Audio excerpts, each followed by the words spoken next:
Hello everyone, I'm Miss Kathy and I'm the Story Lady and I'm so happy you're here. Today we're going to read a Christmas story about a happy elf. In fact, the book is called The Happy Elf by Harry Connick Jr. Eubie was the happiest elf at the North Pole. He loved working in Santa's magical workshop. He loved making toys for good girls and boys. He loved playing with his friends Gilda and Derek. Most of all, Eubie loved Christmas.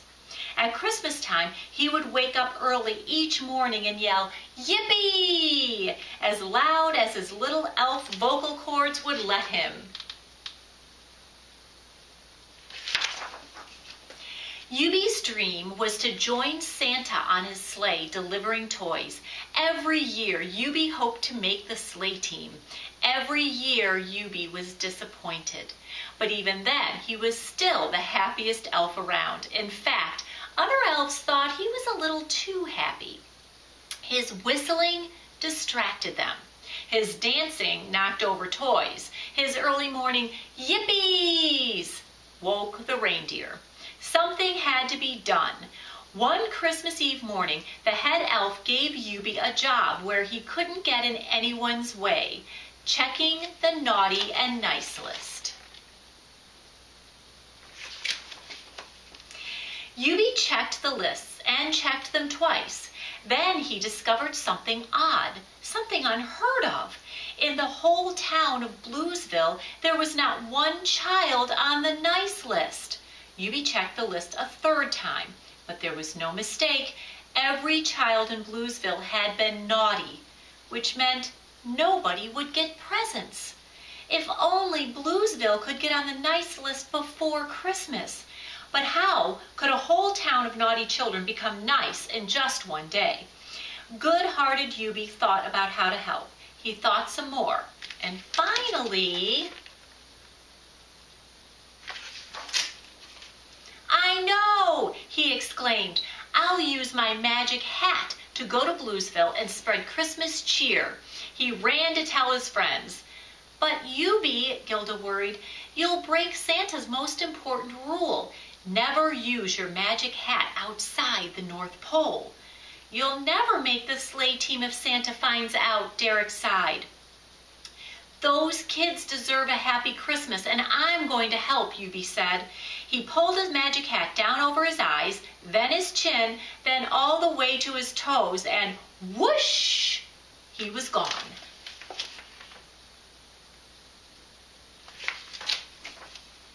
Pop! Eubie stood in the middle of an empty, dark street, in the middle of an empty, dark town, at the bottom of a valley so deep it seemed sunlight could never reach it. No wonder everyone is on the naughty list, Eubie thought. Bluesville feels like the saddest place in the world. Eubie saw some kids throwing rocks at one another. "Whoa!" Eubie yelled. "Don't you know it's not nice to throw rocks?"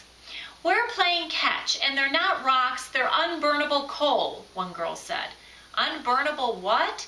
Eubie asked. "Unburnable coal. It's what these mountains are made of. Since it doesn't burn, the only thing it's good for is throwing." She tossed a chunk to Eubie. "I'm Molly. Who are you anyway?" Eubie stuck the coal in his pocket. "I'm Eubie, and I'm here to show Bluesville the true spirit of Christmas." "Christmas? Who needs Christmas?" Molly sparked. "Get lost." This was going to be harder than Eubie thought. He needed a plan. Eubie pulled his magic hat down to his toes and whoosh! He was gone. Pop! As soon as Eubie got back to the North Pole, he was sent to Santa's office. "Am I in trouble?" Eubie asked. "Eubie, Eubie, Eubie," Santa frowned. "You know, the first rule my elves learn is to use their magic hats only around the North Pole. I'm afraid I have to take your hat."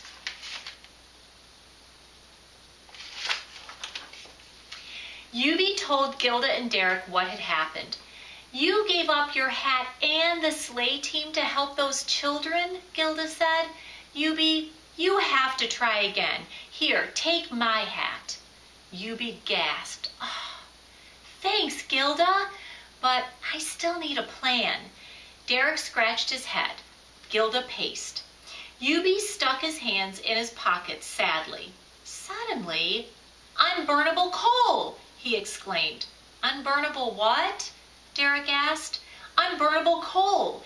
Eubie pulled the coal from his pocket. It looked different. Where it had been rubbed against the cloth, it now shone as brightly as the sun. Eubie's eyes lit up. I've got it! First, I need just 2 things.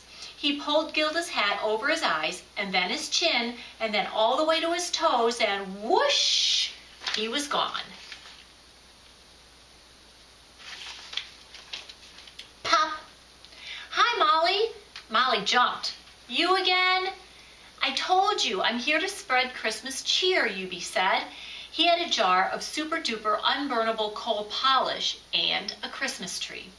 What if unburnable coal is good for something besides throwing? Something that would make Bluesville a brighter, happier place, Eubie asked. Would you help me? Why not, Molly said. There's nothing else to do. Let's get to work, shouted Eubie.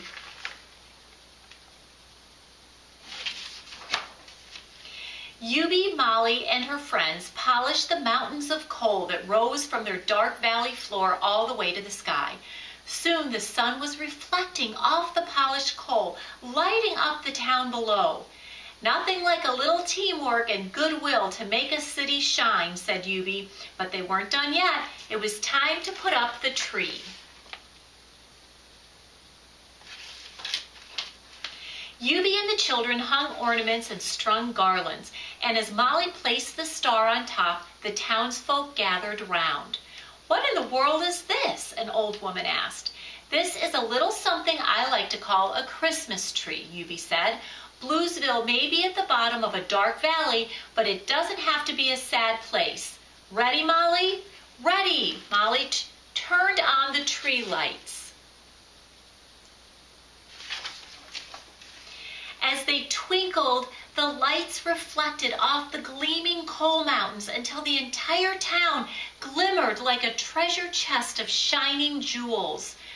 We got tired of having coal fights, so now we have coal lights, Molly grinned. Soon everyone else in Bluesville was smiling too. Hands were held, songs were sung, and the spirit of Christmas glowed as brightly as the glorious tree in the town square. Congratulations, Molly, and congratulations, Bluesville, Eubie proclaimed.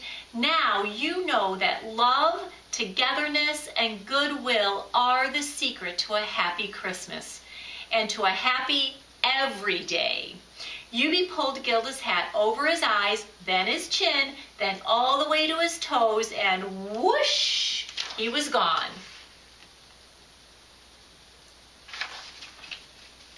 Pop! Back at the North Pole, Santa was waiting for Eubie. Am I in trouble? Eubie asked. Eubie, Eubie, Eubie, Santa said. There is one rule at my workshop that is even more important than the most important rule. What's that? Eubie asked. To put others first, Santa explained. You have shown true kindness to others, and I'd like you to be part of my sleigh team tonight, Santa smiled. And for showing kindness to Eubie, I would like to invite Gilda and Derek to join us on the sleigh as well. First stop, Bluesville. Yippee! Cried Derek. Yippee! Squealed Gilda. Yippee! Yelled Eubie. Then Santa and the 3 happiest elves at the North Pole got into the sleigh, and with a wave and a shout of Merry Christmas, and they, whoosh, were gone. Off to deliver the presents. That was a good Christmas book, The Happy Elf. Books are the best, and I want you to always remember that you are smart, and you are strong, and you are brave, and you are kind.